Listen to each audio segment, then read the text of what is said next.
Bonjour à toutes et tous et bienvenue dans le podcast de l'Institut Wallon de l'évaluation, de la prospective et de la statistique, l'IWEPS, consacré à ses publications, travaux et actualités. À la présentation, Aurélie Hendrix et à la technique, Laurent Verly. Alors dans ce nouveau numéro, nous recevons Isabelle Roginster, Baptiste Ferraud et Christine Reuters, tous trois chercheurs à l'IWEPS, pour nous parler de l'actualisation de l'ISADF, ou indicateur synthétique d'accès aux droits fondamentaux. Bonjour et bienvenue à tous les trois. Bonjour Aurélie. Bonjour. Alors, donc l'ISADF, l'indicateur synthétique d'accès aux droits fondamentaux, peut-être d'abord quelques mots pour donc resituer à nos auditeurs ce dont on parle. C'est un indicateur synthétique qui mesure l'accès effectif des Wallonnes et des Wallons aux droits fondamentaux. Et c'est un indicateur qui est disponible au niveau communal. Il existe depuis 2008 et jusqu'à présent, vous le mesuriez sur base de données administratives. La grande nouveauté cette année, c'est que vous avez pu vous baser sur des données d'enquête. Vous étiez d'ailleurs venu en septembre dernier à ces micros pour nous parler du lancement de cette grande enquête. Baptiste. En effet, en septembre, après la longue phase de construction et de test du questionnaire, tout avait été remis à notre imprimeur pour un autre gros chantier. Calibrage, impression, mise sous pli et distribution des courriers. Cela a abouti à la réception de la lettre d'invitation et du questionnaire papier qui avait directement été fourni, rappelons-le, ce sera important pour la suite, par 102 000 Wallons et Wallonnes, et ceci à la mi-septembre 2024. À partir de là, nous avons laissé la phase de collecte se dérouler jusqu'au début 2025. Il y a eu une lettre de rappel envoyée à la mi-octobre, un mois donc après l'invitation initiale, ce qui a permis un rebond substantiel dans les retours. Au final, 24 087 personnes ont renvoyé le questionnaire. Parmi eux, environ 57% ont choisi le format papier et 43% le format web. Et là, nous parlons de questionnaires exploitables, complètement ou partiellement remplis. Tout ceci donne un taux de réponse net de l'ordre de 23,6%, ce qui est un très bon score si on compare avec d'autres enquêtes récentes qui ont eu lieu ailleurs. Vous vous attendiez à un tel taux de réponse ? On espérait 20%. C'était vraiment ce qu'on espérait. Donc 23,6, c'est vraiment une bonne surprise. Et donc, du coup, j'en profite pour dire qu'on ne remerciera jamais assez tous les citoyens et citoyennes qui se sont mobilisés. Et cela montre l'intérêt qu'ils portent aux droits fondamentaux et à leurs conditions de vie de façon tout à fait générale. C'était une occasion unique pour eux de faire part de leur expérience à ce niveau-là. Évidemment, c'était le but de l'enquête, de mobiliser et d'avoir des informations qu'on n'avait pas avant et qui viennent directement des personnes. Donc, tout ce travail, évidemment, cela a fait beaucoup d'enveloppes à décacheter, beaucoup de questionnaires à scanner, à traiter, beaucoup de boîtes se sont remplies et au final, beaucoup de données ont été compilées et amassées. Et c'est dans ces situations-là que l'on se rend compte, concrètement, qu'il y a beaucoup de personnes formidables à l'IWEPS et qui ont fait en sorte que, in fine, cela soit un vrai succès. Merci donc aussi à toutes ces personnes. Ensuite, dans le processus, depuis février 2025, la bascule s'est faite vers le nettoyage des données, leur traitement statistique et leur transformation en termes d'indicateurs pouvant entrer dans le cadre de l'ISADF.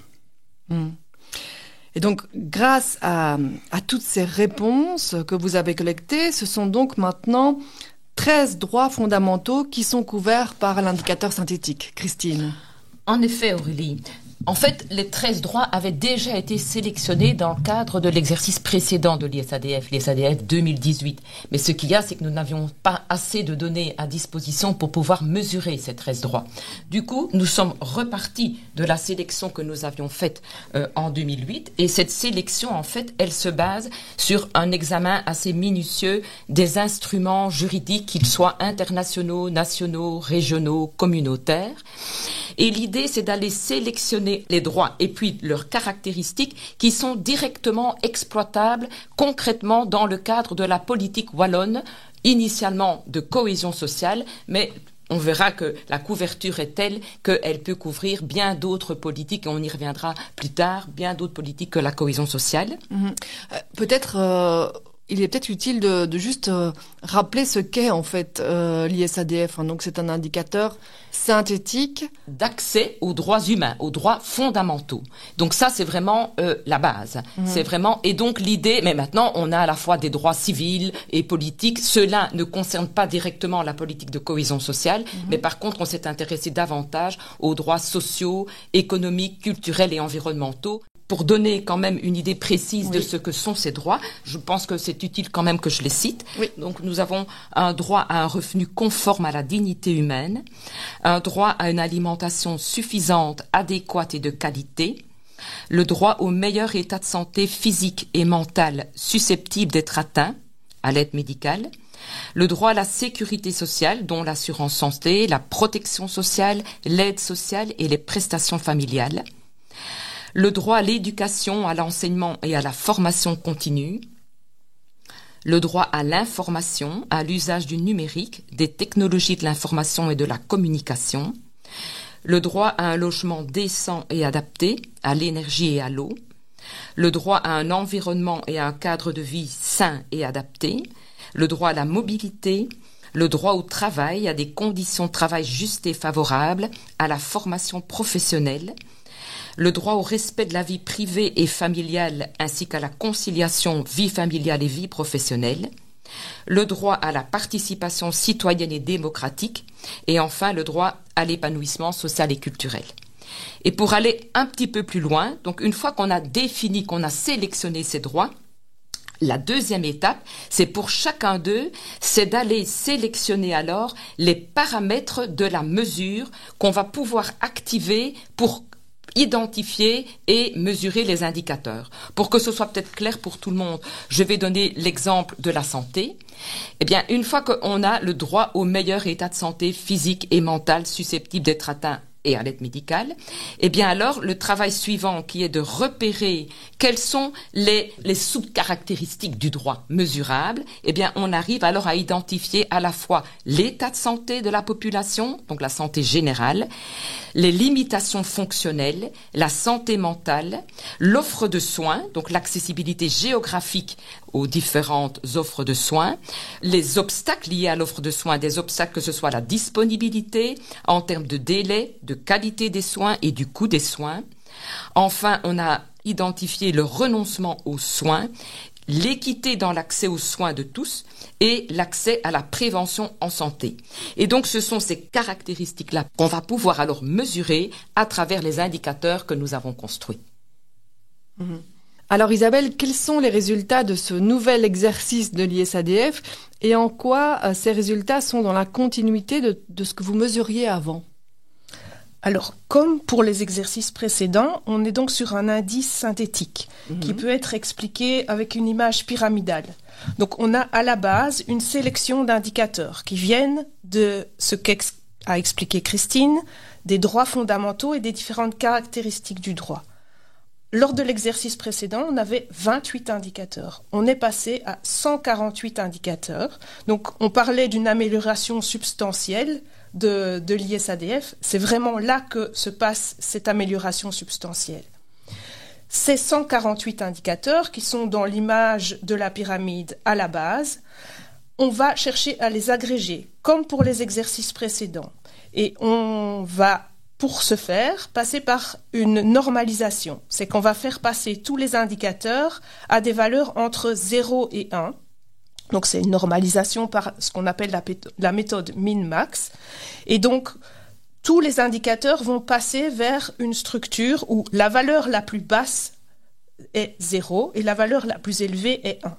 Donc, attention à l'interprétation de ces chiffres. Quand une commune va voir qu'elle a un résultat de 0 pour un droit ou pour un indicateur, ça ne veut pas dire que rien ne s'y passe et que tout va très mal. Mais c'est juste qu'en comparaison des autres communes, c'est la valeur la plus basse. Et inversement, pour le 1, ça ne veut pas dire que tout va bien, mais ça veut dire qu'en comparaison aux autres communes, c'est la valeur la plus élevée.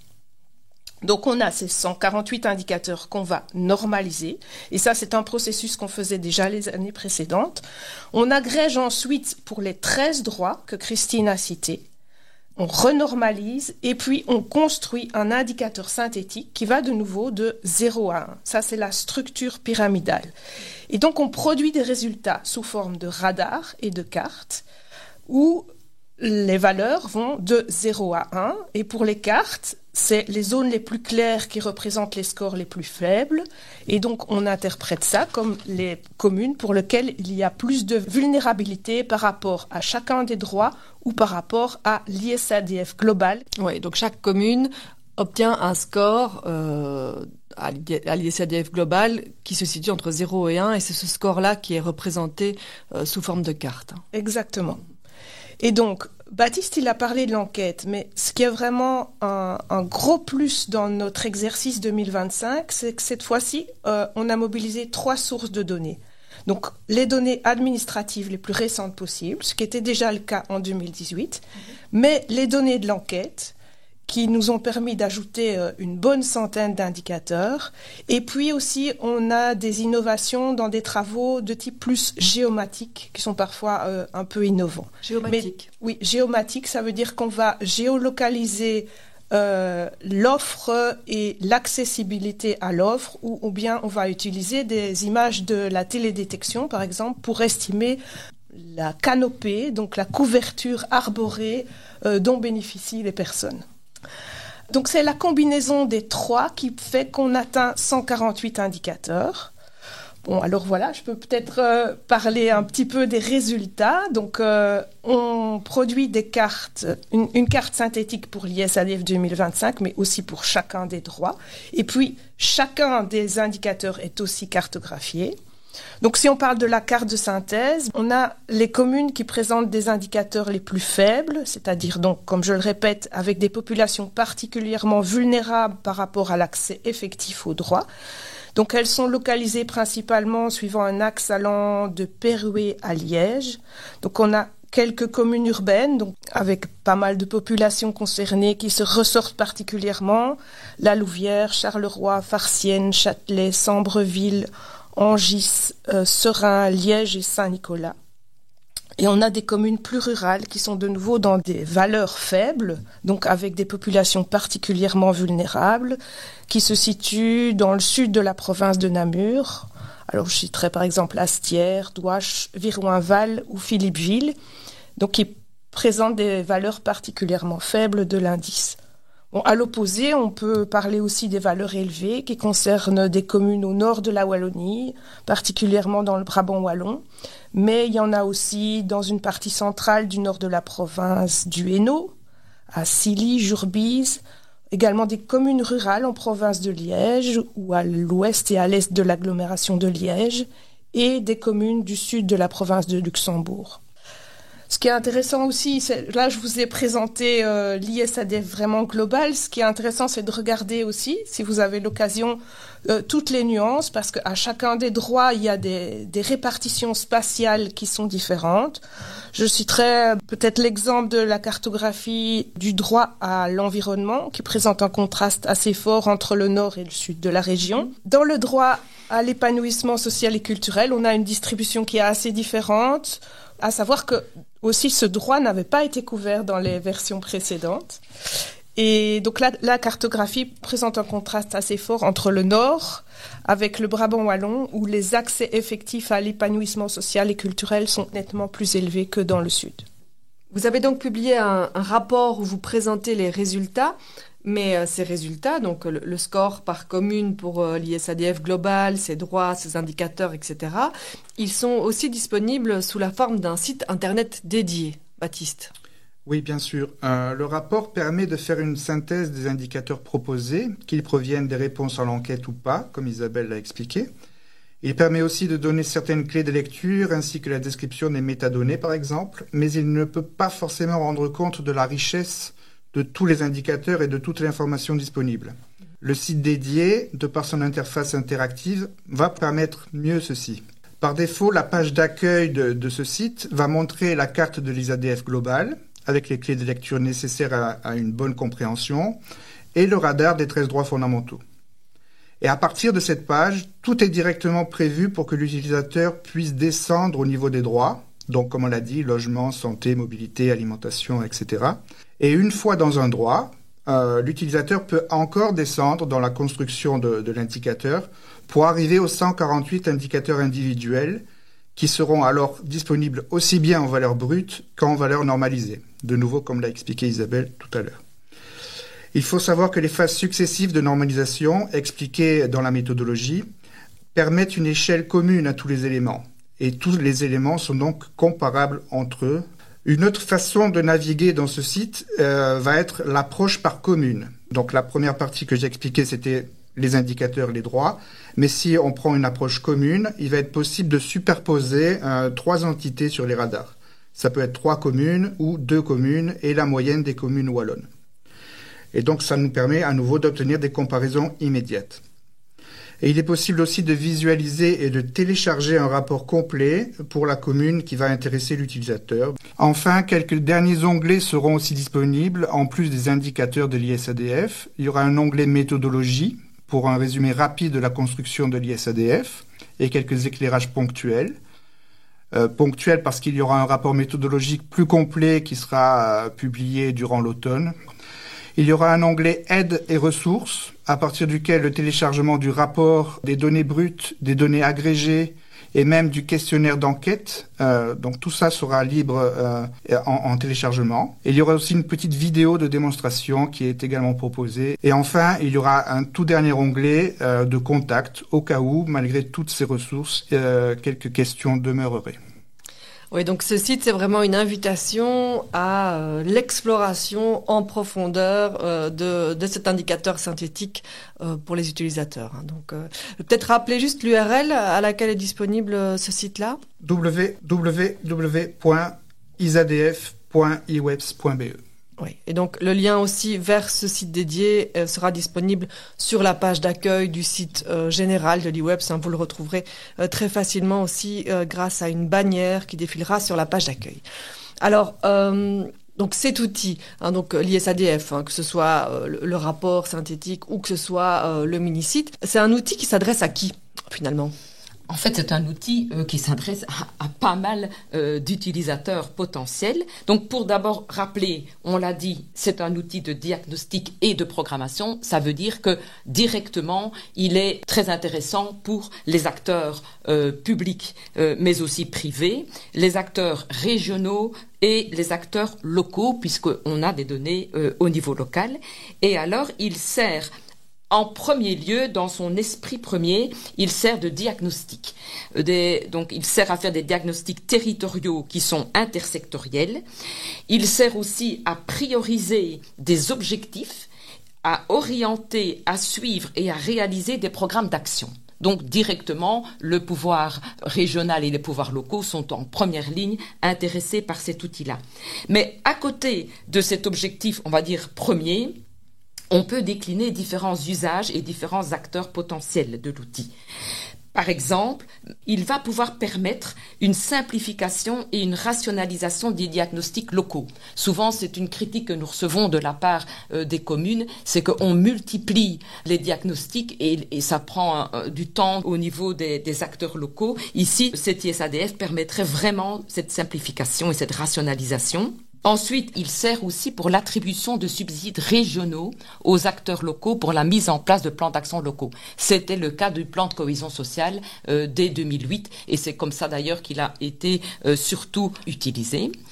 C'est aussi en fait un outil qui peut être utilisé par d'autres acteurs que les acteurs de la région wallonne. Par exemple, les acteurs de la Fédération Wallonie-Bruxelles, on prend un exemple, l'ONE utilise l'indicateur pour pouvoir identifier les lieux où implanter les crèches, les milieux d'accueil. La Croix-Rouge utilise l'indicateur pour pouvoir réfléchir aux actions prioritaires à mener et aux publics prioritaires à toucher dans le cadre de leur contrat stratégique. C'est aussi un outil qui peut servir à identifier des zones d'action supracommunales. Par exemple, une zone de police qui voudrait implanter une action pourrait être intéressée de voir, en comparant des zones plus larges que les communes, pouvoir pouvoir implanter des actions à ce niveau supracommunal.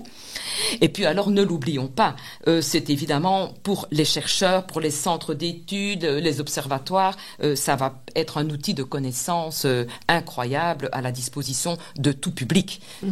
Et alors, en parlant de public, le 10 juin prochain, à 14h, vous proposerez un webinaire gratuit qui sera accessible à toutes et à tous, où vous présenterez rapidement les résultats de l'enquête et aussi cet outil, ce site internet dédié. J'invite les personnes intéressées à aller sur le site de l'IWEPS où vous trouverez le lien pour vous y inscrire. Isabelle, alors la suite finalement de ce projet, c'est quoi? Est-ce qu'une date d'un prochain exercice est déjà fixée? Est-ce que pour ce faire, une nouvelle enquête sera menée? Dites-nous. Eh bien, bon, d'abord, on l'a maintenant avec cette enquête, donc qui a eu lieu en 2024. C'est encore tout récent, énormément d'analyses à faire parce que l'ISADF est le premier produit issu de cette enquête, mais il y a beaucoup d'analyses qui vont suivre. Donc la première étape, ça va être, comme Baptiste en a déjà parlé, un rapport méthodologique et spécifique au processus d'enquête. Comment on a préparé le questionnaire, comment on a essayé de veiller à une attention au public plus vulnérable pour lequel l'accès aux droits peut être problématique. On va parler du taux de réponse, des réponses par papier, des réponses web. Donc ça, c'est un premier élément. Ensuite, il y a quelques rapports qui vont suivre sur certains indicateurs spécifiques qui ont été construits. Donc, un indicateur par rapport à l'accessibilité aux médecins, un indicateur sur l'indice 330-300 qui permet de mesurer l'environnement arboré autour des personnes. Et voilà, il y a différents rapports donc, qui vont suivre. Donc, on prévoit une conférence en décembre. Oui, cette conférence, elle aura lieu à Namur le 11 décembre prochain en matinée. Voilà, ça c'est tous les éléments qui vont suivre en termes d'analyse. Mais donc pour les années à venir, vraiment l'enjeu principal pour nous, c'est de pérenniser cette enquête. Donc on n'avait jamais entrepris une enquête aussi impressionnante avec autant de personnes interrogées.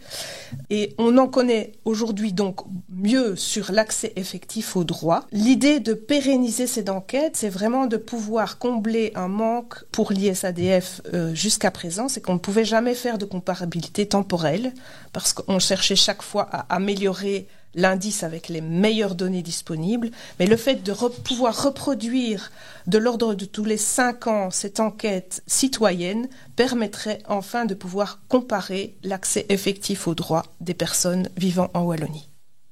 Merci Isabelle Roginster, Baptiste Ferraud et Christine Reuters de nous avoir parlé de l'ISADF. Le rapport de recherche ainsi que le lien vers le site dédié se trouvent sur notre site www.iweps.be. Je vous invite vivement à aller y faire un tour et je vous dis à bientôt pour un nouveau numéro du podcast de l'IWEPS.